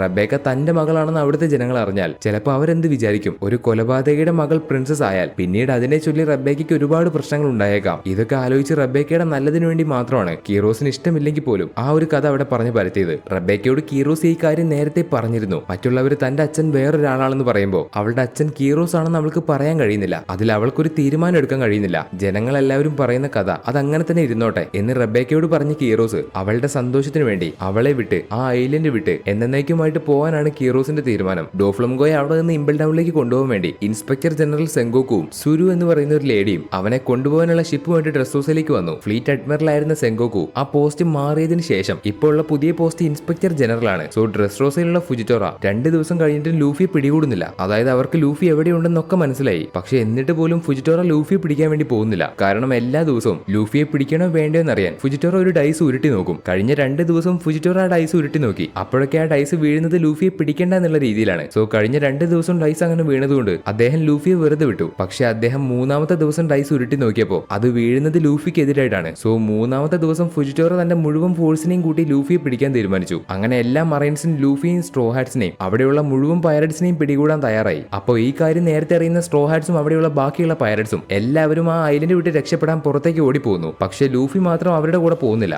അവൻ നേരെ കൊട്ടാരത്തിലുള്ള റബേക്കയുടെ അടുത്തേക്കാണ് പോകുന്നത്. കാരണം കീറോസ് ഒരു നുണക്കഥ പറഞ്ഞു വരുത്തിയില്ലേ, അത് ലൂഫിക്ക് ഇഷ്ടപ്പെട്ടില്ല. ലൂഫിക്ക് അത് ഇഷ്ടപ്പെട്ടില്ല എന്നല്ല, ആ ഒരു കഥ എല്ലാവരും പറഞ്ഞു നടക്കുന്നത് അത് റബേക്കയും കൂടി അറിഞ്ഞിട്ടാണോ, അതായത് അവൾക്കും കൂടി അത് ഇഷ്ടപ്പെട്ടിട്ടാണോ എന്ന് അറിയാൻ വേണ്ടിയിട്ടാണ് ലൂഫി അവളുടെ അടുത്തേക്ക് പോകുന്നത്. ലൂഫി അവളുടെ അടുത്തേക്ക് വന്ന് അവൾക്ക് അത് ഇഷ്ടപ്പെട്ടോ, നീ മനസ്സറിഞ്ഞ് സന്തോഷത്തോടെയാണോ ഇതൊക്കെ കേട്ടുകൊണ്ടിരിക്കുന്നത്, നിനക്ക് ശരിക്കും മറ്റെന്തെങ്കിലും പറയാനുണ്ടോ എന്ന് പറഞ്ഞ് ലൂഫി അവളോട് ചോദിക്കുമ്പോൾ ഇല്ല, എനിക്ക് ഇഷ്ടമില്ല, ഇവിടെ നടക്കുന്ന ഒന്നും എനിക്ക് ഇഷ്ടമില്ല, ഇതൊന്നും നടക്കുന്നത് എന്റെ സമ്മതത്തോടെ അല്ല എന്ന് പൊട്ടിക്കരഞ്ഞുകൊണ്ട് റബേക്ക അവനോട് തിരിച്ചു പറഞ്ഞു. മതി, എനിക്ക് ഇത്രയും കേട്ടാ മതി എന്ന് പറഞ്ഞ് ലൂഫി റബേക്കയെ അവിടെ നിന്ന് തൂക്കിയെടുത്തു. എന്നിട്ട് ആ ഐലൻഡ് വിട്ട് പോകാൻ നിൽക്കുന്ന കീറോസിന്റെ അടുത്തേക്ക് അവളെ കൊണ്ടുപോയി എത്തിച്ചു. റബേക്കയെ കാണുന്ന കീറോസ് പറയുന്നത്, ഞാൻ നിന്റെ അച്ഛനാണെന്ന് പുറത്തു പറയാൻ ഞാൻ യോഗ്യനല്ല, ഞാൻ ആൾക്കാരെ കൊന്നിട്ടുണ്ട്, അതുകൊണ്ട് തന്നെ ആരും എന്നെ അംഗീകരിക്കില്ല, അതുകൊണ്ട് ആർക്കൊരു പ്രശ്നം ഉണ്ടാവാതിരിക്കാൻ ഞാൻ ഇവിടെ നിന്ന് പോകുന്നതല്ലേ നല്ലത്. അത് കേട്ട റബേക്ക ആവട്ടെ, അല്ല, ഞാൻ ഒരു രാജകുമാരന്റെ മകളും അല്ല, എന്റെ സ്വന്തം അച്ഛൻ കീറോസ് ആണ്, അദ്ദേഹം ഇനി 100 ആൾക്കാരെ കൊന്നാലും എന്റെ ഒരേ ഒരു അച്ഛൻ കീറോസ് ആണ്, ഞാൻ കീറോസിന്റെ മകളാണ് എന്ന് പറഞ്ഞ് റബേക്ക സങ്കടത്തോടെ കീറോസിനെ കെട്ടിപ്പിടിച്ചു. അവളുടെ വാക്ക് കേട്ട കീറോസിനാവട്ടെ അവിടെ നിന്ന് പോകാൻ കഴിയുന്നില്ല. കീറോസ് അങ്ങനെ ആ രാജ്യത്ത് അവളുടെ കൂടെ തന്നെ ഇരിക്കാൻ തീരുമാനിച്ചു. ഇനി അവനെക്കുറിച്ച് ആരൊക്കെ എന്തൊക്കെ പറഞ്ഞാലും റബേക്കയുടെ അച്ഛൻ കീറോസ് ആണ്, അതുകൊണ്ട് കീറോസ് അവളെ വിട്ടു പോവില്ല. ഇതേ സമയത്ത് രക്ഷപ്പെട്ടുകൊണ്ടിരിക്കുന്ന ബാക്കിയുള്ള സ്ട്രോ ഹാറ്റ്സിന്റെ അടുത്തേക്ക് നമ്മുടെ ലൂഫി വന്നു. ഡ്രസ്റോസയുടെ മറ്റൊരു ഭാഗത്ത് ലോ സെങ്കോക്കുവുമായിട്ട് കണ്ടുമുട്ടുന്നുണ്ട്. അത് എന്തിനാണെന്ന് വെച്ചാൽ കൊറസോണിനെ പറ്റി അറിയാവുന്നത് സെങ്കോക്കുവിന് മാത്രമാണ്. പണ്ട് കുട്ടിയായിരുന്ന കൊറസോണിനെ എടുത്ത് വളർത്തിയത് സെങ്കോക്കുവാണ്. അതായത് അവനെ മറൈനിലേക്ക് കൊണ്ടുവന്നത് സെങ്കോക്കുവാണ്. സെങ്കോക്കുവിന് കൊറസോണിനെ ഒരുപാട് ഇഷ്ടമായിരുന്നു. കൊറസോണിനും തിരിച്ച് അങ്ങനെ തന്നെയായിരുന്നു. പക്ഷെ അവസാന സമയത്ത് ലോയുടെ ഫ്രൂട്ട് അവൻ എടുക്കാൻ പോകുന്ന കാര്യം സെങ്കോക്കുവിനോട് പറഞ്ഞില്ല. അവൻ അന്ന് എല്ലാ സഹായവും സെങ്കോക്കുവിന് ചെയ്തു കൊടുത്തു. എന്നിട്ട് അവൻ ആ ഐലൻഡിൽ നിൽക്കില്ല, അവൻ അവിടെ നിന്ന് പോവാണ് എന്നൊക്കെ പറഞ്ഞ് സെങ്കോക്കുവിനോട് കള്ളം പറഞ്ഞു. തുടർന്ന് ഡോഫ്ലംഗോയുടെ കൈകൊണ്ട് കൊറസോൺ മരിച്ചു. അതന്ന് സെങ്കോക്കുവിന് ഒട്ടും സഹിക്കാൻ പറ്റിയില്ല. ഇപ്പൊ സെങ്കോക്കുവിനെ കണ്ടുമുട്ടുന്നല്ലോ പലരുടെയും പേരിന്റെ കൂടെയുള്ള ഡി എന്ന അക്ഷരം എന്റെ പേരിലുണ്ട്. സ്ട്രോ ഹാറ്റ് ലൂഫിയെ പോലെ ആ അക്ഷരം എന്റെ പേരിലുണ്ട്. എന്നാൽ അതിന്റെ അർത്ഥം എന്താണെന്ന് എനിക്കറിയില്ല. നിങ്ങൾ വലിയ ഫ്ലീറ്റ് അഡ്മിറൽ ആയിരുന്നില്ലേ, അതുകൊണ്ട് നിങ്ങൾക്ക് അതിന്റെ അർത്ഥം അറിയാതിരിക്കില്ല എന്ന് പറഞ്ഞ ലോ ഡിയുടെ അർത്ഥം എന്താണെന്ന് സെങ്കോക്കുവിനോട് ചോദിക്കുന്നു. പക്ഷെ തനിക്ക് അതിന്റെ അർത്ഥം അറിയില്ല എന്ന് പറഞ്ഞ് സെങ്കോക്കു അവിടെ നിന്ന് നടന്നു പോകുന്നതിന് മുമ്പ് ലോയോട് തിരിച്ചൊരു കാര്യം പറയുന്നുണ്ട്. നിനക്ക് വേണ്ടി, നിന്റെ ജീവന് വേണ്ടി മരിച്ചുപോയ കൊറസോണും അതിന്റെ അർത്ഥം എന്താണെന്ന് തികച്ചും അറിയില്ല. പിന്നെ നിന്റെ പേരിന്റെ ഒപ്പമുള്ള അക്ഷരം കാരണമാണ് അവൻ നിന്നെ സഹായിച്ചതെന്ന് നീ വിചാരിക്കേണ്ട. അവൻ നിന്നെ സഹായിച്ചതിന്റെ കാരണം അതല്ല എന്ന് ലോയോട് പറയുന്ന സെങ്കോക്കു അവസാനം അവനോട് ഒരു ഡയലോഗ് പറയുന്നുണ്ട്. മറ്റൊരാളുടെ സ്നേഹത്തിന്റെ അർത്ഥം എന്താണെന്ന് ഒരിക്കലും കണ്ടുപിടിക്കാൻ നിൽക്കരുത്. Don't try to find a reason for somebody's love. മറ്റൊരാൾ നമ്മളെ സ്നേഹിക്കുന്നത് ചിലപ്പോൾ പല കാരണങ്ങളും ഉണ്ടാവാം. നമ്മൾ പറയില്ലേ, എനിക്ക് അയാളുടെ സ്വഭാവം ഇഷ്ടമാണ്, എനിക്ക് അയാളുടെ കണ്ണ് ഇഷ്ടമാണ്, എനിക്ക് അയാളുടെ മൂക്ക് ഇഷ്ടമാണ്, എനിക്ക് അയാളുടെ പ്രവൃത്തികൾ ഇഷ്ടമാണ്. അങ്ങനെ ഒരാളെ സ്നേഹിക്കാൻ പല കാരണങ്ങളുണ്ടാവും. അപ്പൊ നമ്മളെ ഒരാൾ സ്നേഹിക്കുമ്പോൾ ആ സ്നേഹത്തിന്റെ കാരണം എന്താണെന്ന് നമ്മൾ ഒരിക്കലും കണ്ടുപിടിക്കാൻ നിൽക്കരുത്. ഒരാൾ നമ്മളെ സ്നേഹിക്കുമ്പോൾ ഒരിക്കലും അതിന്റെ കാരണം തേടി പോകരുത്. ഈ ഒരു ഡയലോഗ് അത്ര വലിയ ആഴത്തിലുള്ള ഡയലോഗൊന്നും അല്ല. ഡോഫ്ലമിംഗോ പണ്ട് പറഞ്ഞതുപോലെയുള്ള അത്ര വലിയ വാക്കൊന്നും അല്ല ഇത്. ഒരു ചെറിയ സിമ്പിൾ ലൈനാണ്, പക്ഷേ അത്ര തന്നെ പവർഫുൾ ആണ്. ഇതെനിക്ക് കണ്ടപ്പോൾ ഒന്ന് എടുത്തു പറയാൻ തോന്നി, അത്ര മാത്രമേ ഉള്ളൂ. സെങ്കോക്കു ഇപ്പൊ തൽക്കാലം ലോയെ പിടിക്കുന്നില്ല, അതിന്റെ കാരണം കൊറസോൺ ആണ് എന്ന് പറഞ്ഞ് സെങ്കോക്കു അവിടെ നിന്ന് പോവാണ്. ഇപ്പൊ ലൂഫിയെയും ബാക്കിയുള്ള പൈററ്റ്സിനെയും പിടിക്കാൻ വേണ്ടി വരുന്ന ഫുജിറ്റോർ എന്ത് ചെയ്യുമെന്ന് വെച്ചാൽ അദ്ദേഹത്തിന്റെ പവർ യൂസ് ചെയ്ത് ആ ഐലൻഡിൽ തകർന്നു വീണ് കിടക്കുന്ന കല്ലും മണ്ണും വീടുകളും അങ്ങനെ എല്ലാ സാധനങ്ങളും ആകാശത്തേക്ക് ഉയർത്തി ഒരു വലിയ ബോൾ രൂപത്തിലേക്കാക്കി അവിടെ നിന്ന് രക്ഷപ്പെടാൻ ശ്രമിക്കുന്ന ആൾക്കാരുടെ തലയിലേക്ക് അതിട്ട് അദ്ദേഹത്തിന് അവരെ പിടിക്കാൻ പറ്റും. ഇതിനു വേണ്ടിയാണ് അദ്ദേഹം ഇങ്ങനൊരു കാര്യം ചെയ്യുന്നത്. അപ്പൊ അവിടേക്ക് വരുന്ന ലൂഫി പെട്ടെന്ന് ഫുജിറ്റോറയുടെ കൂടെ ഫൈറ്റ് ചെയ്യുന്നു. നീ ഒരു അഡ്മിറൽ ആണെങ്കിലും എന്ത് കോപ്പാണെങ്കിലും ഞാൻ എന്തിനു പേടിച്ചോടണം? പണ്ട് 2 വർഷങ്ങൾക്ക് മുമ്പ് ഞാൻ തിരിഞ്ഞോടി, പക്ഷെ ഇനി അങ്ങനെ ഓടില്ല. എന്റെ ഫ്രണ്ട്സിനെ ദ്രോഹിക്കാൻ വരുന്നത് ഇനി ഒരു അഡ്മിറൽ ആണെങ്കിലും ഒരു എംബറർ ആണെങ്കിലും അവരെ ഒന്നിനെ ഞാൻ വെറുതെ വിടില്ല. അല്ലെങ്കിൽ എനിക്ക് കിങ് ഓഫ് ദ പൈററ്റ് ആവാൻ കഴിയില്ല എന്ന് പറഞ്ഞ് ലൂഫി ഫുജിറ്റോറയെ ഒരുപാട് അറ്റാക്ക് ചെയ്യുന്നു. അപ്പൊ ലൂഫി അദ്ദേഹത്തെ അറ്റാക്ക് ചെയ്യുന്ന സമയത്തല്ല, അവൻ എങ്ങനെയാണ് അറ്റാക്ക് ചെയ്യാൻ പോകുന്നതെന്ന് അവൻ നേരത്തെ പറഞ്ഞിട്ടാണ് അവൻ അദ്ദേഹത്തെ അറ്റാക്ക് ചെയ്യുന്നത്. അതായത് ലൂഫി അവന്റെ ഓരോ അറ്റാക്കും നേരത്തെ പറയും, എന്നിട്ട് അറ്റാക്ക് ചെയ്യും. അത് എന്തുകൊണ്ടാണെന്ന് വെച്ചാൽ അഡ്മിറൽ ഫുജിറ്റോറയ്ക്ക് കണ്ണ് കാണില്ലല്ലോ. കണ്ണ് കാണാത്ത ഒരാളെ എങ്ങനെ പറയാതെ അറ്റാക്ക് ചെയ്യുക? അവർക്ക് കണ്ണ് കാണില്ലല്ലോ. അതുകൊണ്ട് പറയാതെ അറ്റാക്ക് ചെയ്യുന്നത് മോശമല്ലേ? ഈ കാര്യം ലൂഫിയുടെ അടുത്ത് നിന്ന് കേൾക്കുന്ന ഫുജിറ്റോറ ആവട്ടെ ഇത് കേട്ട് ഒരു നിമിഷത്തേക്ക് പൊട്ടിച്ചിരിക്കുന്നു. തുടർന്ന് അവർ വീണ്ടും ഫൈറ്റ് ചെയ്യാൻ തുടങ്ങുമ്പോൾ അവിടെ നിന്ന് ഓടി രക്ഷപ്പെടാൻ ശ്രമിക്കുന്ന ബാക്കിയുള്ള പൈററ്റ്സ് അതുവഴി ഓടി വരുമ്പോൾ അവർ ലൂഫി എടുത്തുകൊണ്ട് അവിടെ നിന്ന് ഓടി പോവാണ്. പക്ഷേ ഫുജിറ്റോറ അവരെ രക്ഷപ്പെടാൻ സമ്മതിക്കില്ല. അദ്ദേഹം തന്റെ പവർ യൂസ് ചെയ്ത് ആകാശത്ത് ഒരു വലിയ ബോൾ ഉണ്ടാക്കി വെച്ചിട്ടില്ലേ, അതുപയോഗിച്ച് അദ്ദേഹം അവരെ പെട്ടെന്ന് അറ്റാക്ക് ചെയ്യാൻ പോകുന്നു. അങ്ങനെ അദ്ദേഹം അവരെ അറ്റാക്ക് ചെയ്യാൻ തുടങ്ങുമ്പോൾ ഉടനെ ഡ്രസ് റോസയിലുള്ള ജനങ്ങള് ഞങ്ങൾ ആ പൈററ്റ്സിനെ പിടിക്കാന്ന് പറഞ്ഞ് അവിടേക്ക് ഓടി വരുന്നു. ഡാ പൈററ്റ്സേ, നിങ്ങളെ ഞങ്ങൾ അവിടെ നിന്ന് രക്ഷപ്പെടാൻ സമ്മതിക്കില്ല. അതെ അതെ, ഞങ്ങൾ നിങ്ങളെ വിടില്ല. എടാ നാറികളെ, അവിടെ നിൽക്ക്, നിങ്ങളെ ഞങ്ങൾ പിടിക്കും എന്നൊക്കെ പറഞ്ഞ എല്ലാ ജനങ്ങളും കൂട്ടത്തോടെ അദ്ദേഹം അറ്റാക്ക് ചെയ്യാൻ നിൽക്കുന്ന ഭാഗത്തേക്ക് ഓടി വരുന്നു. ആ ജനങ്ങൾ എല്ലാവരും ശരിക്കും അവരെ രക്ഷപ്പെടാൻ വേണ്ടി സഹായിക്കുകയാണ്. അഡ്മിറൽ ഫുജിറ്റോറ ജനങ്ങളെ ഒരിക്കലും അറ്റാക്ക് ചെയ്യില്ല. ഇപ്പൊ ഒരു കൂട്ടം ജനങ്ങളുടെ കൂട്ടത്തിൽ ഒരു പൈററ്റ് ഉണ്ടെങ്കിൽ അദ്ദേഹം ആ ജനങ്ങളെ ചേർത്ത് അറ്റാക്ക് ചെയ്യില്ല. ആ ജനങ്ങളെ എങ്ങനെയെങ്കിലും സേഫ് ആക്കാനേ അദ്ദേഹം നോക്കുള്ളൂ. ഇപ്പൊ അദ്ദേഹം അറ്റാക്ക് ചെയ്യാൻ നിൽക്കുന്ന ഭാഗത്തേക്ക് അവർ ഓടി വരുമ്പോൾ തീർച്ചയായിട്ടും അദ്ദേഹം അറ്റാക്ക് ചെയ്യില്ല. അത് തന്നെയാണ് അത്രയും ജനങ്ങൾക്കും വേണ്ടത്. അവർ പൈററ്റ്സിനെ പിടിക്കാൻ വരികയാണെന്ന് കള്ളത്തരം കാണിച്ച് അവരെല്ലാവരും അവരെ സഹായിച്ച പൈററ്റ്സിനെ അവിടെ നിന്ന് രക്ഷപ്പെടാൻ വേണ്ടി സഹായിക്കുന്നു. കണ്ണു കാണാത്ത ഫുജിറ്റോറയ്ക്ക് ഇതൊന്നും മനസ്സിലാവില്ലല്ലോ നമ്മൾ വിചാരിക്കും. പക്ഷെ അദ്ദേഹത്തിന് എല്ലാ കാര്യവും മനസ്സിലായി. ആ ജനങ്ങൾ പൈററ്റ്സിനെ പിടിക്കാൻ വരുന്നു എന്ന് പറഞ്ഞ് ഓടി വരുന്നുണ്ടെങ്കിലും അവരുടെ മുഖത്തിന്റെ എക്സ്പ്രഷൻ വേറെയാണ്. അവരെല്ലാവരും ഓടി വരുന്നത് ചിരിച്ചുകൊണ്ടാണ്. ആ കാര്യം അഡ്മിറൽ ഫുജിറ്റോറയ്ക്ക് മനസ്സിലാവുന്നുണ്ട്. അദ്ദേഹത്തിന് പുറത്തു നടക്കുന്ന സംഭവങ്ങൾ അറിയണമെങ്കിൽ അത് നേരിട്ട് കാണേണ്ട ആവശ്യമൊന്നുമില്ല. അവരെന്താണോ ചെയ്യുന്നത്, അവരുടെ വികാരങ്ങൾ എന്തൊക്കെയാണോ, ചിരിക്കുകയാണോ, കരയുകയാണോ, സന്തോഷിക്കുകയാണോ, അങ്ങനെയുള്ള എല്ലാ കാര്യങ്ങളും ഫുജിറ്റോറയ്ക്ക് കണ്ണിലൂടെ അല്ലാതെ പകരം കേട്ടുകൊണ്ട് പുറത്തു നടക്കുന്ന സംഭവങ്ങൾ അറിഞ്ഞുകൊണ്ട് മനസ്സിലാക്കാൻ പറ്റും. ഇതുകൊണ്ട് തന്നെ അദ്ദേഹം ഇപ്പോൾ അവരെ അറ്റാക്ക് ചെയ്യുന്നില്ല. എല്ലാ ജനങ്ങളും സന്തോഷത്തോടെ സ്ട്രോ ഹാറ്റ്സിനെയും ബാക്കിയുള്ള പൈററ്റ്സിനെയും അവിടെ നിന്ന് യാത്രയാക്കി. അവർക്ക് എല്ലാവർക്കും സന്തോഷമാണ്. ഇങ്ങനെയൊക്കെ ജനങ്ങൾ ചെയ്യുന്നത് മനസ്സിലാക്കുന്ന ഫുജിറ്റോറയാവട്ടെ, സ്ട്രോ ഹാറ്റ് ലൂഫി, നീയൊരു മണ്ടനും അതുപോലെ തന്നെ നല്ല മനസ്സുള്ള ഒരാളുമാണ്. ഇവിടെയുള്ള എല്ലാവരും നിന്നെ സഹായിക്കാൻ വേണ്ടിയാണ് നിൽക്കുന്നത്. അവർക്കെല്ലാവർക്കും നിന്നെ അത്രത്തോളം ഇഷ്ടപ്പെട്ടു. ശരിക്കും നീ എന്ത് തരം മനുഷ്യനാണ്? നിന്റെ മുടിയുടെ നിറം എന്താ? നിന്റെ കണ്ണിന്റെ ആകൃതി എന്താ? നിന്നെ കാണാൻ എങ്ങനെയാ ഉള്ളത്? ഇപ്പോഴെനിക്ക് എന്റെ കണ്ണ് കാണാൻ പറ്റിയിരുന്നെങ്കിൽ എനിക്ക് നിന്റെ മുഖം കാണണമായിരുന്നു. എനിക്ക് ഉറപ്പാണ് നീ ഒരു നല്ല മനുഷ്യനായിരിക്കും എന്ന് പറഞ്ഞ് ഫുജിറ്റോറ ചിരിക്കുന്നു. ഒരു കണ്ണ് കാണാത്ത മനുഷ്യന് ലൂഫി എങ്ങനെയായിരിക്കും എന്ന് കണ്ടുപിടിക്കാൻ പറ്റി. അവൻ അത്രയും പ്യുവർ ആയിട്ടുള്ള മനുഷ്യനാണെന്ന് അദ്ദേഹം കണ്ടുപിടിച്ചു. ഒരു മറൈൻസും തന്നെ ഇങ്ങനെ ചെയ്യില്ല. താൻ ചെയ്തുകൊണ്ടിരിക്കുന്ന കാര്യങ്ങൾ തെറ്റാണെങ്കിൽ, താൻ പോകുന്ന വഴികൾ തെറ്റാണെങ്കിൽ അദ്ദേഹം അത് തെറ്റാണെന്ന് മനസ്സിലാക്കുന്ന സമയത്ത് തിരുത്താൻ ശ്രമിക്കും. ഒരു പ്യുവർ ആയിട്ടുള്ള നല്ല മനുഷ്യൻ, ലൂഫിയുടെ മനസ്സെന്താണെന്ന് കണ്ടുപിടിച്ച ഒരു നല്ല മനുഷ്യൻ. അങ്ങനെ ലൂഫിയും ബാക്കിയുള്ളവരും അവിടെ നിന്ന് രക്ഷപ്പെട്ട് പോകാൻ തുടങ്ങുന്ന സമയത്ത് ഒരു കൂട്ടം മറ്റ് ചില പൈററ്റ്സ് അവരെ അവിടെ വെച്ച് അറ്റാക്ക് ചെയ്യാൻ വരുന്നു. അപ്പോൾ ആ സമയത്ത് ഫുജിറ്റോറ ആവട്ടെ അദ്ദേഹം തന്റെ പവർ യൂസ് ചെയ്ത് ഒരു ബോളാക്കി ആകാശത്ത് നിർത്തിയ കല്ലും മണ്ണും ബിൽഡിങ്ങും എല്ലാം അവരെ അറ്റാക്ക് ചെയ്യാൻ വരുന്ന പൈററ്റ്സിന്റെ മേലേക്കിട്ട് അദ്ദേഹം ലൂഫിയും ബാക്കിയുള്ള പൈററ്റ്സിനെയും സഹായിച്ചു. ശേഷം നമ്മുടെ ലൂഫിക്കും സ്ട്രോ ഹാറ്റ്സിനും ഇപ്പോൾ ഒരു ഷിപ്പ് ഇല്ലാത്തതുകൊണ്ട് അവർ തൽക്കാലത്തേക്ക് മറ്റുള്ള പൈററ്റ്സിന്റെ കപ്പലിലേക്ക് വന്നു. ആ സമയത്ത് എല്ലാ പൈററ്റ്സ് ക്രൂവിന്റെ ക്യാപ്റ്റൻസും നമ്മുടെ ലൂഫിയുടെ അടുത്തേക്ക് വന്ന് അവരുടെ ക്രൂവിനെ പറ്റി അവർ എത്രത്തോളം ആൾക്കാരുണ്ടെന്ന് പറഞ്ഞു. ക്യാവൻഡിഷിന്റെ പൈററ്റ് ക്രൂവില് മൊത്തം 75 ആൾക്കാരുണ്ട്. ബാർത്തലോമിയുടെ ബാർത്തോ ക്ലബ് എന്ന് പറയുന്ന പൈററ്റ് ക്രൂവില് മൊത്തം 56 ആൾക്കാരുണ്ട്. ചിഞ്ചാവോ ഫാമിലിയിലെ സായിയുടെ പൈററ്റ് ക്രൂവില് മൊത്തം 1000 ആൾക്കാരുണ്ട്. പിന്നെ ബ്ലൂ ഗില്ലി, ഐഡിയോ, അബ്ദുള്ള, ജീറ്റ് അവര് 4 പേരും അലയൻസ് ആയിട്ട് പ്രവർത്തിക്കുന്ന ആൾക്കാരാണ്. പിന്നെ ടൊണ്ടാറ്റ ട്രൈബിലെ ലിയോ അവന്റെ ക്രൂവിൽ മൊത്തം 200 ആൾക്കാരുണ്ട്. ജയന്റ് ആയിട്ടുള്ള ഹജ്രുദ്ദീന്റെ പൈററ്റ്സ് ക്രൂവിലാവട്ടെ ജയന്റ് ആയിട്ടുള്ള ഒരുപാട് ആൾക്കാരുണ്ട്. അടുത്തത് ഓറോളംബസിന്റെ പൈററ്റ്സ് ക്രൂവില് മൊത്തം 4300 ആൾക്കാരുണ്ട്. അങ്ങനെ ലൂഫിയെ സഹായിക്കാൻ വന്ന എല്ലാവരുടെയും പൈററ്റ്സ് ക്രൂ ചേർത്ത് മുഴുവനായിട്ടും 5000ന്റെ മുകളിൽ ആൾക്കാരുണ്ടാവും. ഏകദേശം 5600 ആൾക്കാര്. ഈ കാര്യങ്ങളൊക്കെ അവർ ലൂഫിയോട് പറയുന്നു. ഇതൊക്കെ അവർ ലൂഫിയോട് പറയുന്നത് എന്തിനാണെന്ന് വെച്ചാൽ അവർക്കെല്ലാവർക്കും ലൂഫിയുടെ ഫ്ലീറ്റിന്റെ അണ്ടറിൽ ചേരാൻ താല്പര്യമുണ്ട്. അതായത് ലൂഫിയുടെ നമ്മുടെ സ്ട്രോ ഹാറ്റ്സിന്റെ ഭാഗമാവാൻ താല്പര്യമുണ്ട്. പണ്ട് വൈറ്റ് ബീഡ് മറൈൻ ഫോർഡിലേക്ക് വന്നപ്പോ ഒരുപാട് പൈററ്റ്സ് വൈറ്റ് ബീഡിനെ സഹായിക്കാൻ വന്നില്ലേ? First division commander, 3rd division commander, 4th division commander, 5th,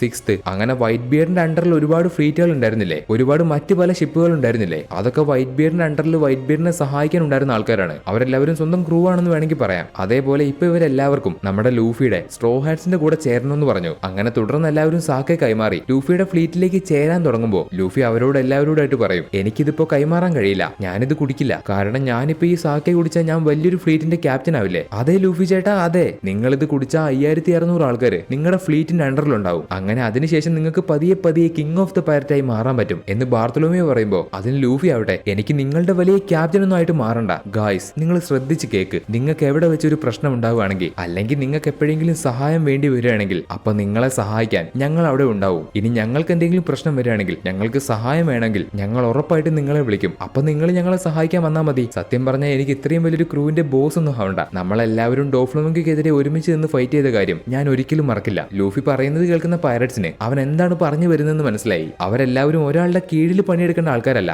അല്ലെങ്കിൽ അവരാരുടെയും അടിമകളല്ല. അവർക്ക് ഫ്രീഡം ഉണ്ട്, അവർക്ക് എന്ത് വേണമെങ്കിലും ചെയ്യാം. ഇത് മനസ്സിലാക്കുന്ന ബാർത്തലോമിയോ ഉൾപ്പെടെ എല്ലാ പൈററ്റ്സും ലൂഫിയെ അവരുടെ ഒരു ബോസ് ആയിട്ടല്ല, അവരുടെ സ്വന്തം ഫ്രണ്ടായി കണ്ടുകൊണ്ട് എല്ലാവരും പരസ്പരം സാക്കെ കൈമാറി ഒരു പ്രതിജ്ഞ ചെയ്തു. ഇതിനുശേഷം പിന്നെ എപ്പോഴത്തെയും പോലെ ഫൈറ്റ് കഴിഞ്ഞിട്ടുള്ള ഒരു പാർട്ടി. നമ്മുടെ ലൂഫിയും സ്ട്രോ ഹാറ്റ്സും അവന്റെ ഫ്രണ്ട്സ് ആയിട്ടുള്ള പൈററ്റ്സും എല്ലാവരും ചേർന്ന് ഒരു വലിയ പാർട്ടി നടത്തി ആഘോഷിക്കുന്നു. ഇവിടെ കട്ട് ചെയ്ത് അടുത്ത സീനിൽ കാണിക്കുന്നത് ഡ്രസ്റോസയിലുള്ള CP0 ആൾക്കാരെയാണ്. ഈ CP0 ആൾക്കാരെ നമ്മൾ ഇതിനു മുമ്പ് കണ്ടിട്ടുണ്ട്, പണ്ട് വാട്ടർ സെമിൽ വെച്ച്. അന്ന് ഇവര് CP9 ആയിരുന്നു, പക്ഷെ ഇപ്പോ ഇവര് CP0 ആയി. സ്പാൻഡം, കാക്കു, അവരുടെയൊക്കെ മുകളിലുള്ള റോബ്, ലുച്ചി, ഇവരൊക്കെ ഇപ്പൊ CP0 ആൾക്കാരായിട്ട് മാറി. അവര് ഡ്രസ്റോസയിലേക്ക് വന്നത് ഡോഫ്ലംഗോയുടെ ഇല്ലീഗൽ ആയിട്ടുള്ള വെപ്പൺസ് ആരും അറിയാതെ കൊണ്ടുപോകാനാണ്. എന്നാൽ അവര് വന്നപ്പോഴേക്കും വെപ്പൺസ് ഒന്നും അവിടെ ഇല്ല. ആ വെപ്പൺസ് ഒക്കെ അവർക്ക് മുന്നേ അവിടേക്ക് വന്ന റവല്യൂഷണറി ആർമിയിലെ ആൾക്കാര്, അതായത് നമ്മുടെ സാബോ, കൊവാല, അവരുടെ കൂടെയുള്ള ഫിഷർമാൻ ഹാക്ക്, അവരെല്ലാവരും CP0 ആൾക്കാർ അവിടേക്ക് വരുന്നതിന് മുമ്പ് ആ വെപ്പൺസ് ഒക്കെ എടുത്തുകൊണ്ട് പോയി. ആ വെപ്പൺസ് ഒക്കെ വേൾഡ് ഗവൺമെന്റിന്റെ കയ്യിൽ കിട്ടാതിരിക്കാൻ അവരത് കൊണ്ടുപോയി. ഇപ്പൊ ഡ്രസ്റോസയുടെ അവസ്ഥ പതുക്കെ പതുക്കെ പഴയതുപോലെ ആയി വരുന്നുണ്ട്. അവിടുത്തെ ജനങ്ങൾക്ക് മുഴുവൻ സന്തോഷവും അവരുടെ പണ്ടത്തെ സമാധാനവും എല്ലാം തിരിച്ചു വന്നു. ജനങ്ങൾ അവരുടെ വീടുകളെല്ലാം പഴയതുപോലെ ഉണ്ടാക്കി തുടങ്ങി. പക്ഷെ അതിനു മുമ്പ് അവര് നമ്മുടെ ലൂഫിയുടെ, കീറോസിന്റെ, പിന്നെ അവരുടെ എല്ലാം ഗോഡ് ഊസോപ്പിന്റെയും ഒരു വലിയ പ്രതിമ അവിടെ ഉണ്ടാക്കി. കിങ് റീക്കു പഴയതുപോലെ രാജാവായിട്ട് പദവിയെടുത്തു.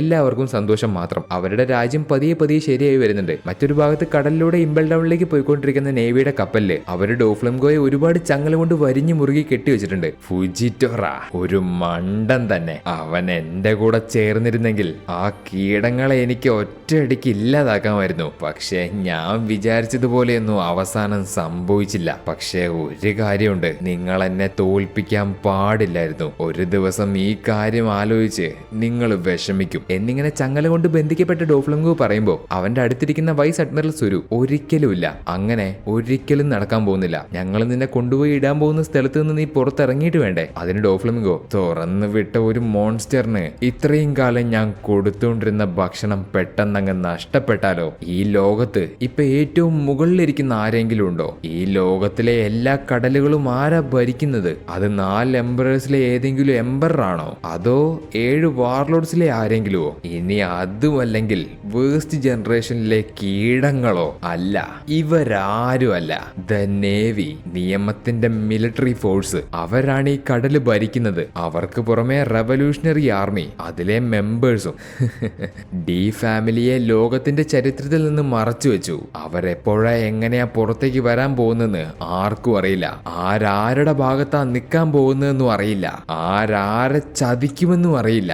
മറൈജോയിലുള്ള സെലസ്റ്റിയൽ ഡ്രാഗൻസിനോട് പോയി പറ, അവരിതിലേക്ക് വലിച്ചഴക്കപ്പെടാൻ പോവുകയാണെന്ന്. 25 വർഷങ്ങൾക്ക് മുമ്പ് ഗോൾഡി റോജർ ഗ്രാൻഡ് ലൈനിലൂടെ എല്ലാ സ്ഥലവും സഞ്ചരിച്ച് എല്ലാ സ്ഥലവും കോൺകർ ചെയ്തു. പക്ഷെ അയാൾക്കെതിരായിട്ടുണ്ടായിരുന്ന വൈറ്റ് ബിയർഡോ ഒന്നും തന്നെ വേണ്ടാന്നും പറഞ്ഞു. ഞാൻ പറഞ്ഞു വരുന്നത് എന്താണെന്ന് നിങ്ങൾക്ക് മനസ്സിലായോ? അത് ആരംഭിക്കാൻ പോവുകയാണ്. ചരിത്രത്തിലെ തന്നെ പൈററ്റ്സുകളുടെ ഏറ്റവും വലിയ കഷ്ടകാലം. നിങ്ങൾ എന്നെ ഇമ്പൽ ഡൗണിലേക്കാണല്ലേ കൊണ്ടുപോകുന്നേ? കുഴപ്പമില്ല, പക്ഷേ എനിക്കെന്നും വായിക്കാൻ നിങ്ങൾ ന്യൂസ് പേപ്പർ തന്നാ മതി. അങ്ങനെ ആവുമ്പോ ബോറടി ഉണ്ടാവില്ലല്ലോ എന്നിങ്ങനെ ഡോഫ്ലംഗോ ഒരുമാതിരി സൈക്കോയെ പോലെ പറയുന്നു. ഡോഫ്ലംഗോ പറഞ്ഞത് പലർക്കും ചിലപ്പോൾ മനസ്സിലായിട്ടുണ്ടാവില്ല. അതെന്തൊക്കെയാണെന്ന് എനിക്ക് മനസ്സിലായത് ഞാൻ പറഞ്ഞുതരാം. അധികാരത്തിന് വേണ്ടിയുള്ള ഒരു വലിയ ഫൈറ്റ് ഇനി ആരംഭിക്കും. ഇത്രയും കാലം ഡോഫ്ലംഗോ ഇത് തടഞ്ഞു വെച്ചിരിക്കുകയായിരുന്നു. പക്ഷെ അവൻ പോയതോടെ അതെല്ലാം വീണ്ടും ആരംഭിക്കും. പിന്നെ ഡി ഫാമിലിയെ കുറിച്ച് പറയുന്നുണ്ട്. ചരിത്രത്തിൽ നിന്ന് അവരുടെ പേര് മായ്ച്ചു കളഞ്ഞു. അവരാരാണെന്നോ എന്താണെന്നോ ഒന്നും ആർക്കും അറിയില്ല. പക്ഷെ ഇനി അങ്ങോട്ട് അവരാരാണെന്ന് എല്ലാവരും അറിയും. ഡി ഫാമിലിയിലെ ആൾക്കാർ പുറത്തേക്ക് വരും. പിന്നെ സെലസ്റ്റിയൽ ഡ്രാഗൻസിന്റെ കാര്യം, അവരുടെ അന്ത്യം എന്തായാലും എടുക്കാനായി, അത് നമുക്കറിയാം. ചുരുക്കി പറഞ്ഞാൽ ഒരു വലിയ യുദ്ധം തന്നെ വരാൻ പോകുന്നുണ്ട്.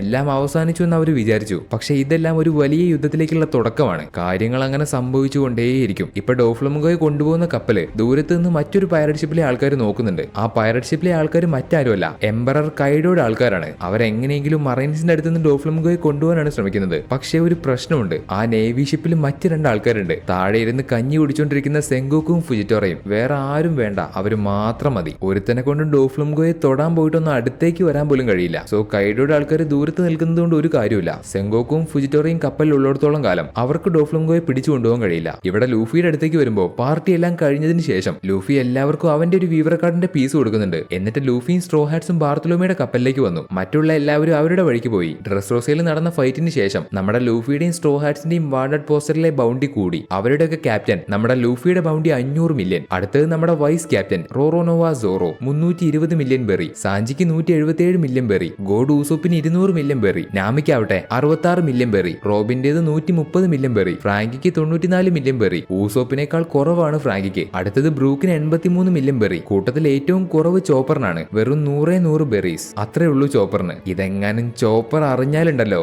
എല്ലാത്തിനെയും കത്തിക്കും. സോ ഇപ്പൊ സ്ട്രോ ഹാറ്റ്സിന്റെ എല്ലാവരുടെയും ബൗണ്ടി കൂടി. ഇനി നമ്മുടെ സ്ട്രോ ഹാറ്റ്സിനെ സോ ഐലൻഡിലുള്ള അവരുടെ ബാക്കിയുള്ള ഫ്രണ്ട്സിനെ കണ്ടുപിടിക്കണം. അതുകൊണ്ട് നമ്മുടെ സ്ട്രോ ഹാറ്റ്സ് എല്ലാവരും അടുത്തതായിട്ട് ബാർത്തലോമയുടെ കപ്പലിൽ പോകുന്നത് സോ ഐലൻഡിലേക്കാണ്. അങ്ങനെ ബാർത്തലോമയുടെ കപ്പലിൽ അവർ സോ ഐലൻഡിലേക്ക് പോകുന്നത് കാണിച്ചുകൊണ്ട് ഈ ഒരു സാഗ ഇവിടെ വെച്ച് അവസാനിക്കുന്നു. സോ എങ്ങനെയുണ്ട്? ഒന്ന് പതിയെ പുറകിലേക്ക് നോക്കുമ്പോൾ ഒരു ഒന്നൊന്നര സൈസുള്ള സാഗയായിരുന്നു ഇത്. ഇപ്പൊ അവസാനം ഈ എൻഡിങ് പറഞ്ഞുകൊണ്ടിരിക്കുമ്പോൾ എനിക്ക് കിട്ടുന്ന ഈ ഒരു മനസ്സുഖം ഉണ്ടല്ലോ പറഞ്ഞറിയിക്കാൻ കഴിയുന്നില്ല. അത്ര സന്തോഷമുണ്ട്. ഒരുപാട് ടൺ കണക്കിന് ഫൈറ്റ്, ബാക്ക് സ്റ്റോറി, ട്വിസ്റ്റ്, അതിന്റെ ഇടയിലൂടെ ഓരോ ആൾക്കാർ വരുന്നു പോകുന്നു, പിന്നെ അവരുടെ ബാക്ക് സ്റ്റോറി, അവരുടെ ഫൈറ്റ് എല്ലാം കണ്ടും മനസ്സിലാക്കി ഞാൻ നിങ്ങൾക്ക് പറഞ്ഞു തന്നു. അങ്ങനെ ഫൈനലി ഈ ഒരു സാഗ നമ്മൾ തീർത്തിരിക്കുകയാണ്. ഇനി അടുത്ത സാഗ വോൾക്കേക്ക് ഐലൻഡ് സാഗയാണ്. ഡ്രസ്റോസയെ വെച്ച് നോക്കുമ്പോൾ ഒരു ചെറിയ സാഗയാണ് വോൾക്കേക്ക് സാഗ. അതുകൊണ്ട് വോൾക്കേക്ക് സാഗ നമുക്ക് പെട്ടെന്ന് തീർക്കാം. പക്ഷെ അത് കഴിഞ്ഞിട്ട് വരാൻ പോകുന്ന സാഗയുണ്ട്. അതിനെപ്പറ്റി ഞാൻ പറഞ്ഞു തരേണ്ട ആവശ്യമില്ലല്ലോ. സോ ഈ ഒരു ഡ്രസ്റോസ സാഗയുടെ എല്ലാ സ്റ്റോറിയും ഞാൻ കവർ ചെയ്തിട്ടുണ്ട്. ഒരു ഇമ്പോർട്ടന്റ് ആയിട്ടുള്ള സീൻ പോലും മിസ്സാവാതെ എല്ലാ ഭാഗവും പറഞ്ഞു തന്നു എന്നാണ് എന്റെ ഒരു പ്രതീക്ഷ. ഇനി അത് അങ്ങനെയല്ലെങ്കിൽ നിങ്ങൾ അത് കമന്റ് ചെയ്ത് അറിയിക്കുക. അടുത്ത സാഗയുടെ വർക്ക് ഞാൻ ചെയ്തുകൊണ്ടിരിക്കുകയാണ്. ആ സാഗ 5 or 6 പാർട്ട് കൊണ്ട് തീർക്കാൻ പറ്റും. അതുകൊണ്ട് ഒരുപാട് അധികം ഒന്നും വൈകിപ്പിക്കാതെ ആ വീഡിയോ പെട്ടെന്ന് തന്നെ ചെയ്യാം. സോ ഇന്നത്തെ ഈ ഒരു വീഡിയോ നിങ്ങൾക്ക് ഇഷ്ടപ്പെട്ടാൽ ലൈക്ക് ചെയ്യുക. അടുത്ത വീഡിയോ നിങ്ങളിലേക്ക് എത്താൻ വേണ്ടി സബ്സ്ക്രൈബ് ചെയ്യാത്ത ആരെങ്കിലും ഉണ്ടെങ്കിൽ സബ്സ്ക്രൈബ് ചെയ്യുക. പിന്നെ അറിയാലോ നിങ്ങൾക്ക് ഈ വീഡിയോ കുറിച്ച് എന്ത് തോന്നിയാലും അത് കമന്റ് ചെയ്യാം. എന്റെ എക്സ്പ്ലനേഷനെ കുറിച്ചോ